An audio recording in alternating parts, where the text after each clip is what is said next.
Ils disent que le désir est une affaire de jeunesse, que, passé un certain âge, nos besoins changent, nos envies diminuent, et le feu qui brûlait autrefois avec tant d'éclat s'éteint en une douce lueur tamisée.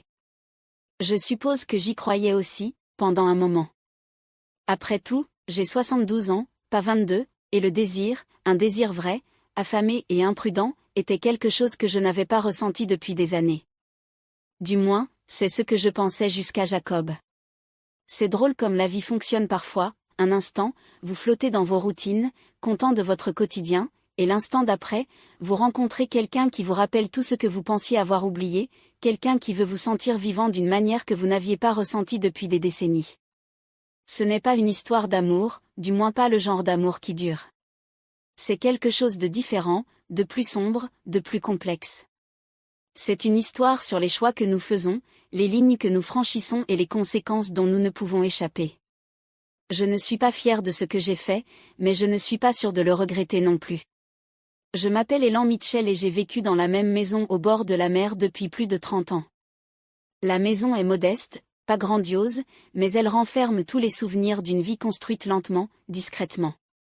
Le matin, la brise marine entre par les fenêtres ouvertes et la lumière qui filtre est douce et apaisante. J'ai toujours pensé que cela me suffirait, une existence paisible et stable au bord de l'eau avec Harold, mon mari depuis 52 ans. Mais la paix peut parfois ressembler à une prison. Harold était autrefois plein de vie. Dans nos premières années, il était aventurier, spontané, mais la retraite l'a changé. Il a maintenant 64 ans et passe ses journées à bricoler des modèles réduits de trains ou à lire des magazines d'ingénierie. Bien sûr, il n'y a rien de mal à cela, mais son monde est devenu petit, tout comme le mien. Chaque jour, nous suivons la même routine, petit déjeuner à 8 heures, promenade sur la plage si le temps le permet, déjeuner à midi, sieste l'après-midi, dîner à 18 heures. Après le dîner, nous restons en silence devant la télévision, échangeant les brèves conversations que les couples adoptent après trop d'années ensemble. Je joue du piano, j'ai été professeur de piano pendant la majeure partie de ma vie, et la musique était autrefois la plus grande joie de mon existence. Mais ces jours-ci, cela semble mécanique, comme si je ne faisais que suivre une habitude. Les notes viennent facilement, mais elles ne réveillent plus rien en moi, comme autrefois. Parfois, je reste là, à regarder les touches, me demandant comment tout cela m'a échappé. Ce n'est pas que je n'aime plus Harold, je l'aime à ma manière. Mais c'est un amour qui ressemble davantage à une habitude maintenant, comme un vieux pull confortable que vous avez depuis des années. Il vous tient chaud, mais il ne vous enthousiasme pas. Et à 72 ans, je m'étais résignée à l'idée que l'enthousiasme appartenait au passé. Le désir, la passion, c'était pour les femmes plus jeunes, du moins c'est ce que je pensais. Le jour où j'ai rencontré Jacob était comme tous les autres. J'étais allée en ville pour acheter des provisions et j'avais décidé de m'arrêter dans le petit café du coin pour une tasse de café. C'était l'un de ces endroits où les habitants se retrouvent, un lieu chaleureux avec des chaises dépareillées et de vieux livres usés alignés sur les étagères. Je ne l'avais pas remarqué tout de suite, il était assis dans un coin, grattant doucement une guitare, la tête baissée, concentré sur la mélodie. Ses doigts parcouraient les cordes avec la passion brute de quelqu'un qui cherche encore sa place dans le monde. La musique a attiré mon attention. Ce n'était pas parfait, rien à voir avec les pièces classiques que j'avais enseignées toute ma vie. Mais il y avait quelque chose de beau dans son imperfection, cela me rappelait moi-même d'une certaine manière, la façon dont je jouais avant de devenir trop préoccupé par la perfection. Sans réfléchir, je me suis approché de lui. C'est une belle pièce, ai-je dit d'une voix hésitante. Il a levé les yeux vers moi, ses cheveux noirs tombant dans ses yeux, et a souri. Merci, je suis encore en train de la travailler. Il y avait quelque chose dans sa manière de me regarder qui a fait bondir mon cœur. Ce n'était pas le regard d'un jeune homme jaugeant une femme plus âgée, c'était plus doux que ça, plus sincère. Il me regardait comme si j'avais de l'importance. J'enseigne le piano, ai-je ajouté sans vraiment savoir pourquoi, ressentant le besoin de lui dire ça. J'ai toujours eu un faible pour la musique. Il a souri à nouveau et nous avons commencé à parler. Il s'appelait Jacob et avait 26 ans. Même s'il ne paraissait pas si jeune, il m'a dit qu'il essayait de percer en tant que musicien, mais qu'il avait du mal à trouver sa voix. En attendant, il travaillait à mi-temps au café, jouant sa musique dès qu'il en avait l'occasion.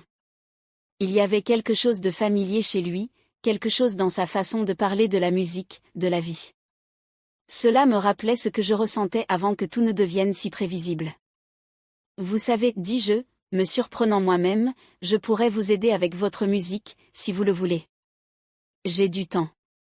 Il sembla surpris au début, puis il sourit chaleureusement. J'adorerais ça. Et juste comme ça, quelque chose changea. C'était innocent au début, juste une femme plus âgée offrant de mentoriser un jeune musicien. Mais je pouvais sentir une lueur de quelque chose de plus grand commencer à naître en moi, quelque chose de dangereux. Jacob vint à la maison la semaine suivante, Harold était à sa partie hebdomadaire de poker avec ses amis, alors nous avions la maison pour nous seuls.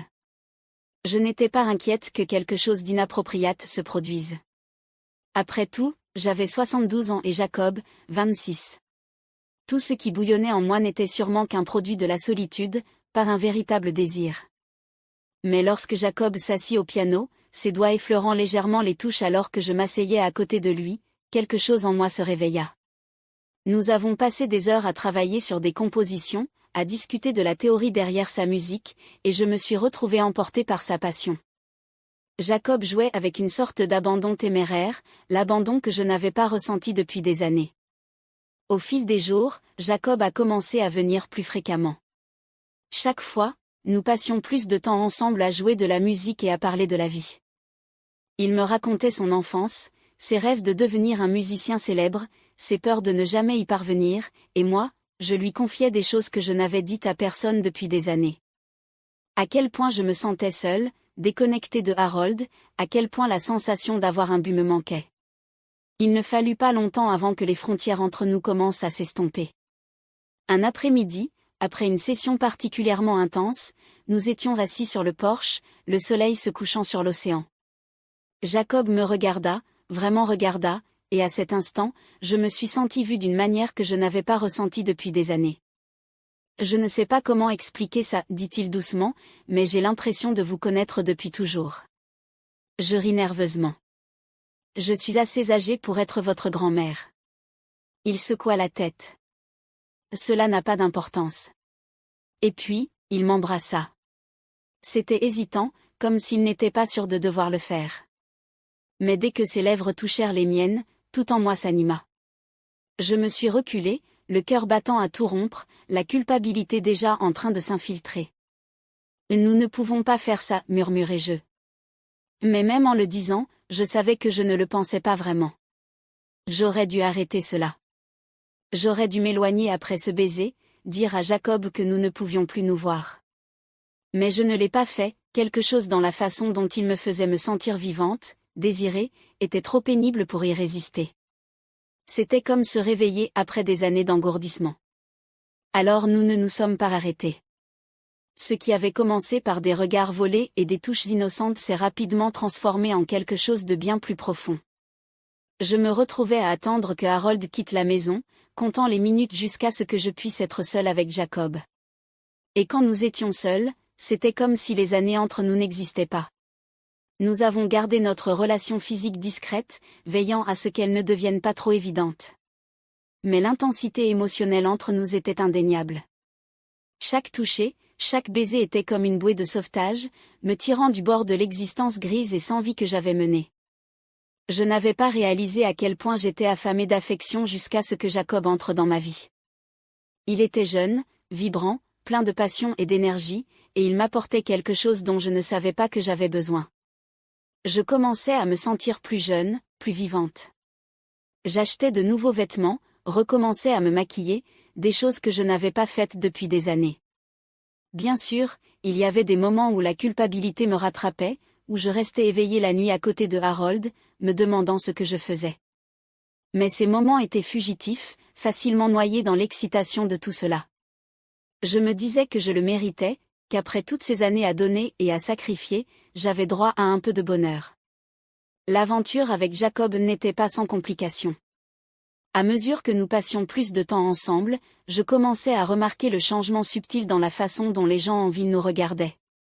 Ils nous voyaient ensemble, et bien que nous ne fassions rien de manifestement inapproprié en public, les chuchotements commencèrent. Les gens remarquaient les changements en moi, ma façon de m'habiller, ma manière d'être plus animée, plus vivante. Un jour, alors que Harold était sorti faire des courses, ma fille Karen passa à l'improviste. Elle remarqua les partitions éparpillées sur le piano, la guitare de Jacob appuyée contre le mur, et ses sourcils se haussèrent de suspicion. « Maman, qu'est-ce qui se passe ici ?» demanda-t-elle, son ton teinté d'inquiétude. J'essayais de rire. J'ai menti. C'est un jeune musicien, je l'aide avec ses compositions. Karen n'était pas convaincue, elle me scruta du regard, cherchant dans mon visage un signe de tromperie. C'est tout, murmurai-je. Je sentis le sang quitter mon visage. Je n'avais pas l'habitude de mentir, encore moins à ma propre fille, et la culpabilité me rongeait déjà. Je forçai un sourire et la rassurai, lui disant que tout allait bien, que j'étais simplement une jeune artiste à la recherche de sa voix. Mais je voyais bien le doute dans ses yeux, elle me connaissait trop bien. Après le départ de Karen, je me suis assise au piano et j'ai fixé les touches, les mains tremblantes. Pour la première fois depuis le début de l'aventure, je me suis demandé si tout cela n'était pas une erreur. Qu'est-ce que je faisais, risquant tout pour un moment fugace de passion? J'ai essayé de chasser ces doutes, mais ils restaient là, planant au-dessus de moi comme un nuage orageux. Karen n'était pas la seule à remarquer les changements en moi, Harold aussi commençait à sentir que quelque chose était différent. Il n'était pas l'homme le plus attentif, souvent absorbé par ses trains miniatures et sa routine. Mais même lui ne pouvait ignorer ce qui se passait. Un soir, après le dîner, Harold posa sa fourchette et me regarda, vraiment regarda, pour la première fois depuis ce qui me semblait des années. « Éléanore, commença-t-il lentement, y a-t-il quelque chose que tu voudrais me dire ?» Je me figeai, le cœur battant à tout rompre. « Que veux-tu dire ? Tu as changé ces derniers temps. Tu sembles distante. Il se passe quelque chose. » Les mots flottaient entre nous, lourds d'accusations. Je pouvais sentir le poids de ma liaison m'écraser, m'étouffer. Pendant un instant, j'ai envisagé de tout lui avouer, de lui parler de Jacob, de ce sentiment d'invisibilité qui m'avait envahi pendant si longtemps, de cette envie désespérée de me sentir vivante à nouveau.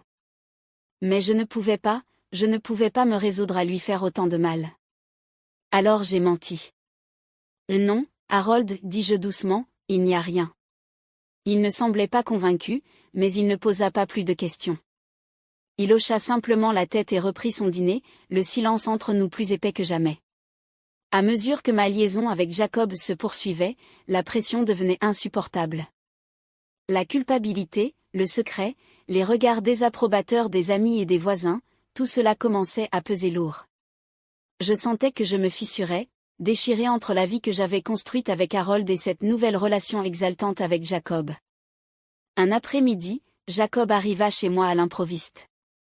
Harold était censé être absent pour la journée, mais il rentra plus tôt que prévu et le trouva là. Et tout s'effondra. « Que fait-il ici ?» demanda Harold, sa voix tremblante de colère et de confusion. Je restais figé dans l'embrasure de la porte, le cœur battant à tout rompre. Je n'avais rien prévu pour cela, je n'avais jamais imaginé que les choses iraient aussi loin. « Harold, je peux tout expliquer. » Quoi, Éléanore, qu'est-ce qui se passe ?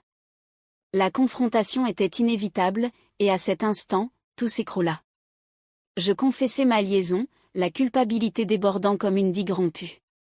Le visage d'Harold se décomposa, rempli de douleur et de trahison.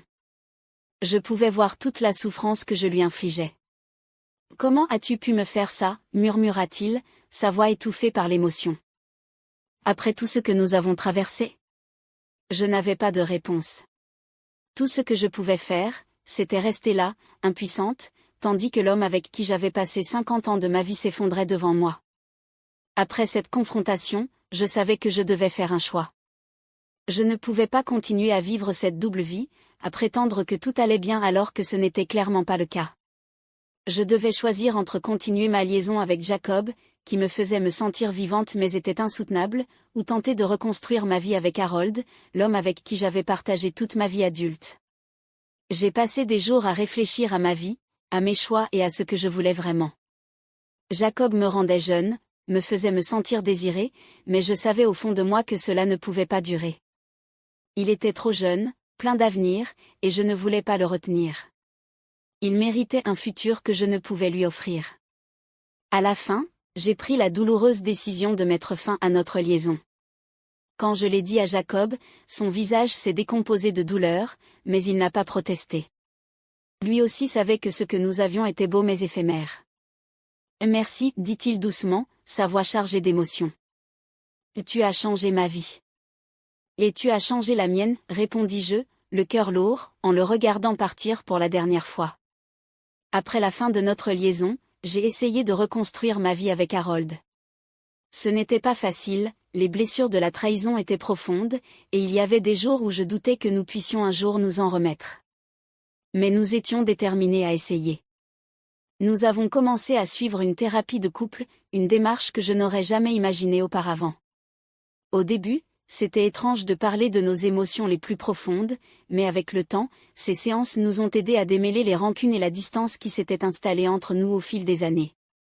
Nous avons parlé des choses que nous ne nous étions pas dites depuis des années, de mon sentiment d'invisibilité, de la manière dont Harold s'était retiré dans son propre monde, de la façon dont nous avions laissé notre mariage s'éteindre sans même nous en rendre compte.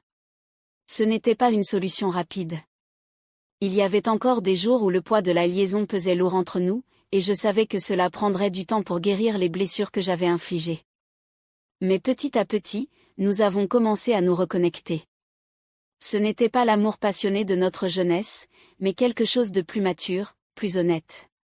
Des mois plus tard, je réfléchis à tout ce qui s'est passé. La vie n'est plus la même, mais elle commence à me ressembler à nouveau. Harold et moi travaillons toujours sur notre mariage, et bien qu'il ne soit pas parfait, il y a une nouvelle compréhension entre nous. Nous parlons davantage, vraiment, et pour la première fois depuis des années, j'ai l'impression que nous sommes de nouveaux partenaires. Quant à Jacob, je pense à lui parfois, me demandant où il est, ce qu'il fait. Je serai toujours reconnaissante pour ce que nous avons partagé, pour la manière dont il m'a réveillée à des parties de moi-même que je croyais perdues. Mais je sais que mettre fin à cette liaison était la bonne décision. C'était un fantasme, un rêve beau mais intenable. J'ai appris qu'aussi important que soit la passion et le désir, ils ne sont pas tout. Il y a plus dans la vie que de courir après des moments fugaces d'excitation. Il y a l'amour, la compagnie, et la beauté tranquille de vieillir avec quelqu'un qui vous connaît par cœur. Je m'assois maintenant au piano, jouant une mélodie à la fois triste et pleine d'espoir, reflétant le parcours que j'ai vécu. Les notes coulent facilement, non plus mécaniques, mais imprégnées de la sagesse qui vient avec l'âge. Et alors que je joue, je me rends compte que j'ai enfin trouvé la paix avec les choix que j'ai faits.